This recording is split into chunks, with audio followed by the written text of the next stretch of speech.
Olá pessoal, vamos dar continuidade ao período helenístico. Epicurismo. Epicurismo, nome que não é difícil de entender porque o fundador do epicurismo foi o Epicuro.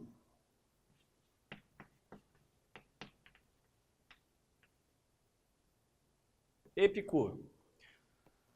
Pessoal, o Epicuro também desenvolveu, com a filosofia epicurista, com o epicurismo, uma filosofia, digamos, que consistiu em um modo de vida, tá certo? O conceito fundamental do Epicuro, um conceito por ele estudado, por ele desenvolvido, foi o conceito de prazer.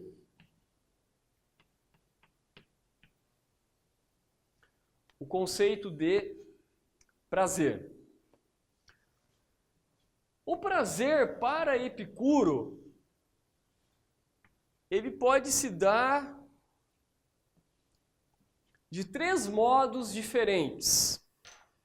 Três modos diferentes. O prazer como sendo natural e necessário.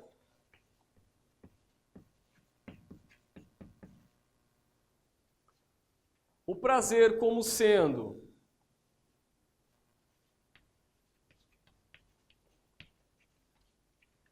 natural e não necessário ou desnecessário. E o prazer como sendo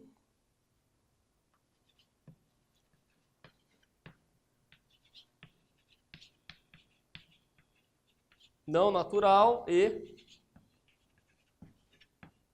não necessário. Aquilo que não é necessário também você pode encontrar como sendo contingente.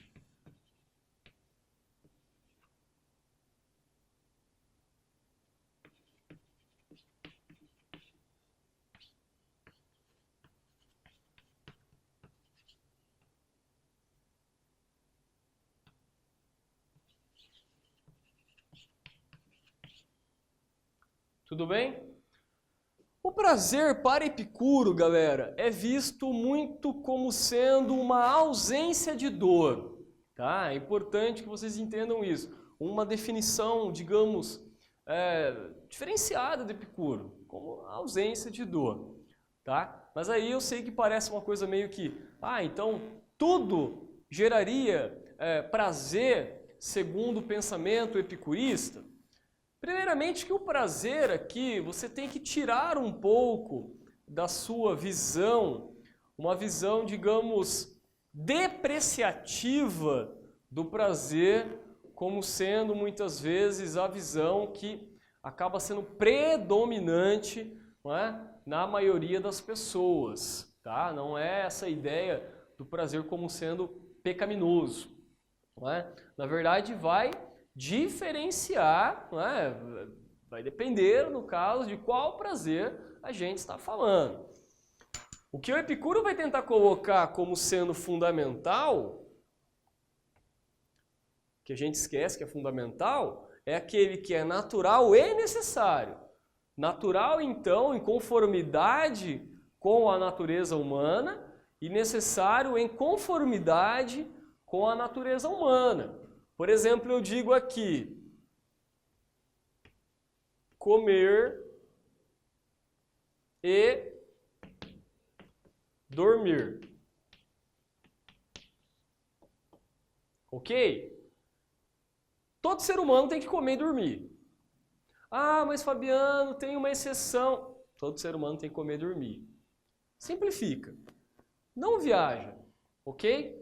Filosofia, ao contrário do que muitos pensam, não é uma viagem de você ficar olhando para o céu e bocoiando, né?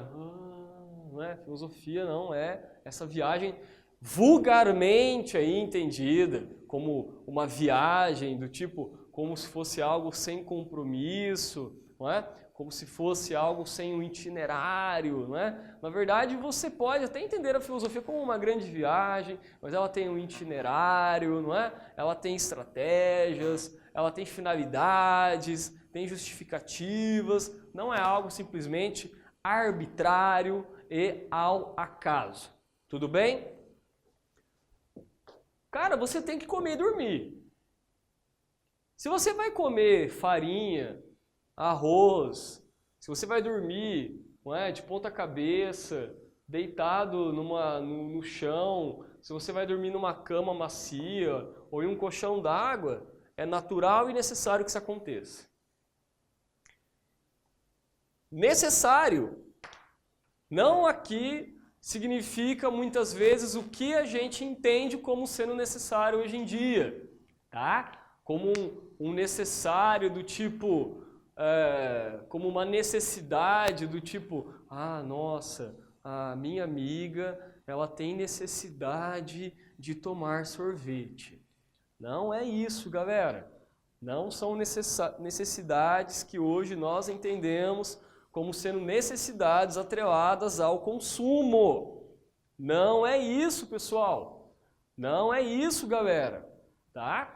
Aqui é entendido necessário como sendo algo sem o qual não há continuidade de vida. Tá? Então é necessário que você durma. É necessário que você coma. Tá? Isso aqui, na hierarquia de prazeres, seria o primeiro, tá? Aquilo que... Olha aqui um feio. O primeiro, beleza? Aquilo que é o fundamental. Segundo, é natural, mas não é necessário. Aqui vai entrar o seguinte, as particularidades, tudo bem? Então vamos lá.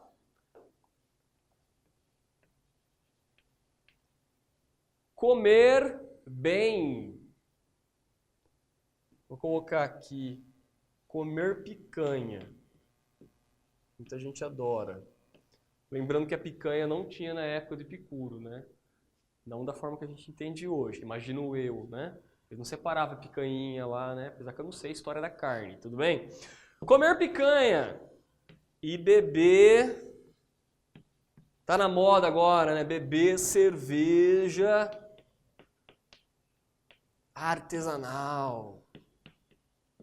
Artesanal. Então, cerveja artesanal. Nossa. É necessário? Não é necessário. É natural? Sim, é natural que eu queira comer bem. Se eu gosto de carne, é natural que eu queira comer uma picanha. É natural, tá? É natural que eu queira beber uma bebida que me agrade.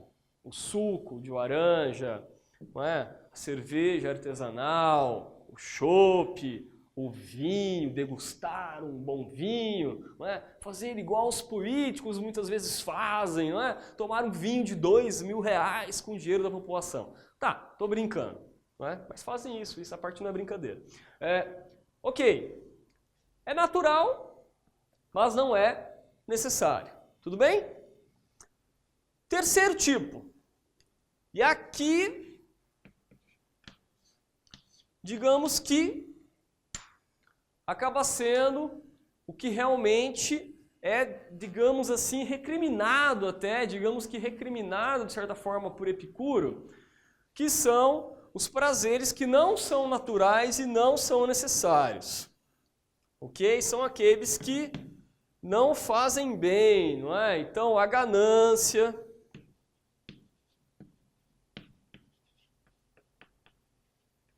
não é? Uma ânsia,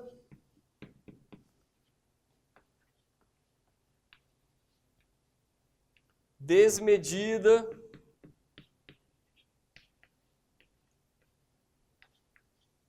por poder.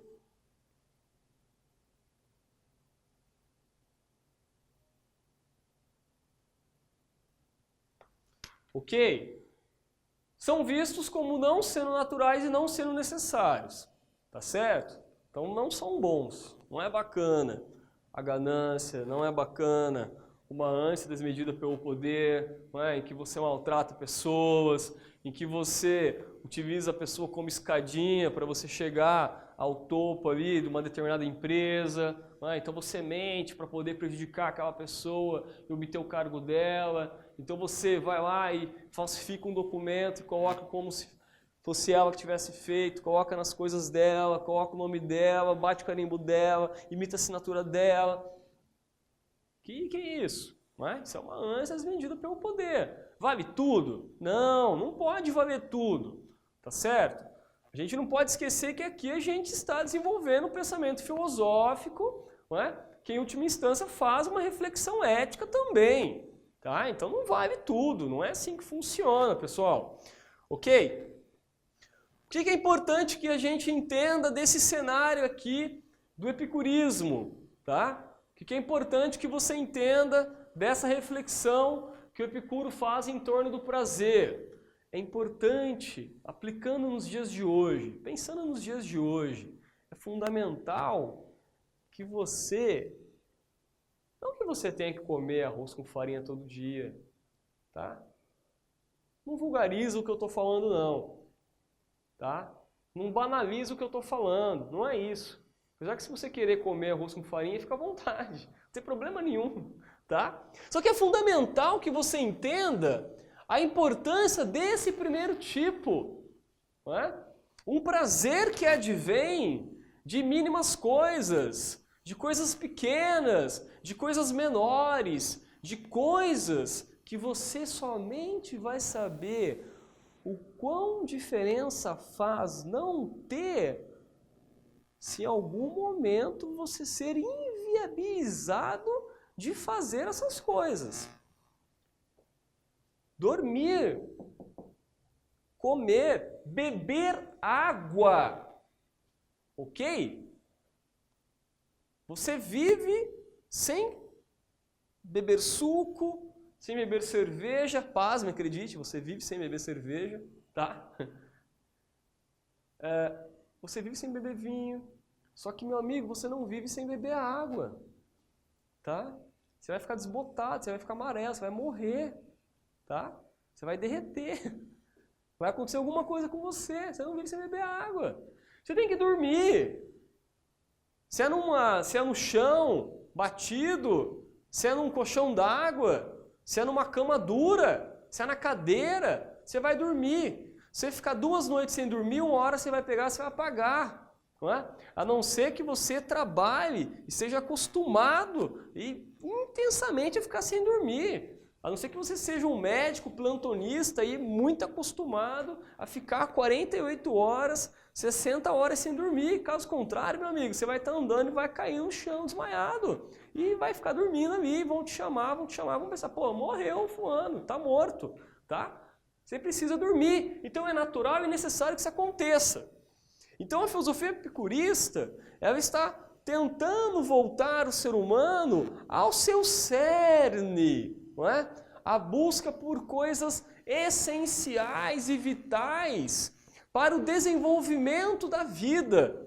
É isso que basicamente é esse primeiro tipo de prazer, fundamentais para o desenvolvimento da vida humana. Voltando então, o cinismo apresenta uma filosofia voltada à realização do desejo e do impulso em detrimento da razão. O estoicismo fala justamente de uma busca pela ataraxia mediante controle, mediante reflexão, mediante exercícios espirituais. E agora, por sua vez, o epicurismo justamente fala, e é importante o aspecto racional no epicurismo, fala sobre uma filosofia do prazer, digamos assim, mas que esse prazer, ele não é qualquer tipo de prazer, o prazer não consiste em algo a ser vulgarizado, por assim dizer. Por fim, galera, o último pensamento filosófico helenista que nos interessa, o último desenvolvimento, desdobramento do pensamento helenístico é o pirronismo.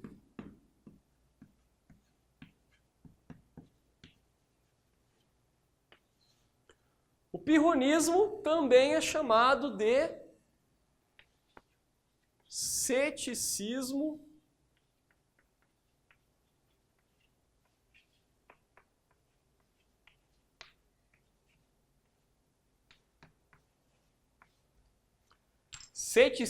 pirrônico, ok? O ceticismo pirrônico foi criado por Pirro. Então, Pirro criou o pirronismo. Eu não quero me alongar aqui em relação a este conteúdo. Eu quero principalmente que vocês entendam o que é a palavra ceticismo, palavra que advém do conceito cético. Tudo bem? O que, de modo geral, entende-se por cético? Entende-se por cético aquele que coloca em dúvida todas as coisas, todas as verdades e ideias e acontecimentos até que a ele seja provado o contrário. Tudo bem? Então, o cético é aquele que coloca em dúvida, coloca sob a ótica do questionamento qualquer tipo de coisa. O ceticismo pirrônico não é diferente disso. O ceticismo pirrônico, ele vai tratar que existem questões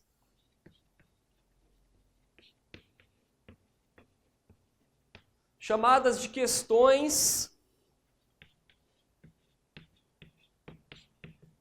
aporéticas.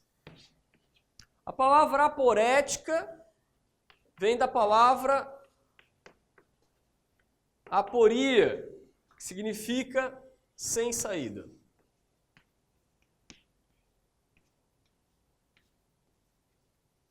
Existem as questões aporéticas, as questões sem saída. Tudo bem? Fica uma questão sem saída. Uma questão que não tem resposta. É uma questão que não tem resolução. Eu quero aqui dar um exemplo, mas um exemplo não do contexto necessariamente do Pirro. Um exemplo, digamos que,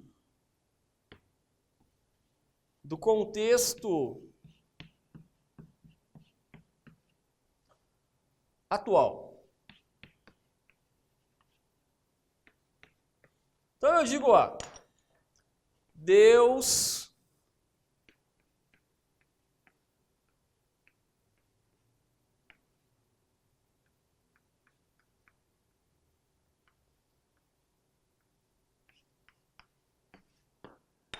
existe?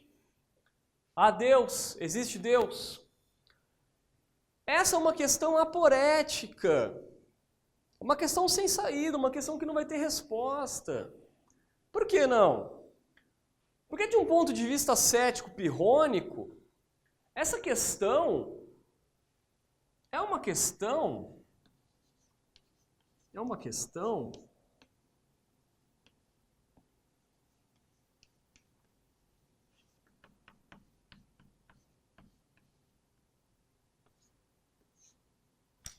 metafísica. O que é uma questão metafísica? Física, você já viu antes. Lembra lá do contexto dos pré-socráticos ou filósofos naturalistas. Física, physis, natureza. Meta, aquilo que está além da natureza. Essa questão é uma questão metafísica. Uma questão metafísica, eu não consigo visualizar no mundo esse conceito. Deus. Em outras palavras, você não vê Deus, ok? Ah, mas eu sinto Deus, pessoal, eu sinto Deus, eu tal. Entenda, eu estou aqui sendo bem prático, tá? Isso não implica em ateísmo, só para você entender. Tem uma diferença entre o conceito de Deus e o conceito de giz, tá? O conceito de giz é o conceito de um objeto, esse objeto, ele proporciona significado, proporciona sentido à palavra, ao conceito de giz. Tá? Agora veja, e o conceito de Deus? Eu tenho o conceito de Deus, mas eu não tenho um objeto. Quando eu digo objeto, não é necessariamente algo inanimado. Eu não tenho um objeto, não é, que vai sensificar este conceito. Eu não tenho um objeto que torna sensível, que eu vejo, ou escuto, ou seguro, que torna sensível o conceito de Deus. Então toda a questão metafísica para Pirro, para o ceticismo e até para o cético de um modo geral, repito, de um modo geral, toda a questão metafísica é uma questão que não vai ter resposta. Alma existe? Deus existe? Imortalidade da alma existe? Paraíso existe? E por aí vai. Tudo bem? É fundamental que vocês entendam isso. Lembrando, há vários ceticismos. Não é? Por exemplo, lá na modernidade, século XVIII, temos o ceticismo de David Hume, que é um outro ceticismo.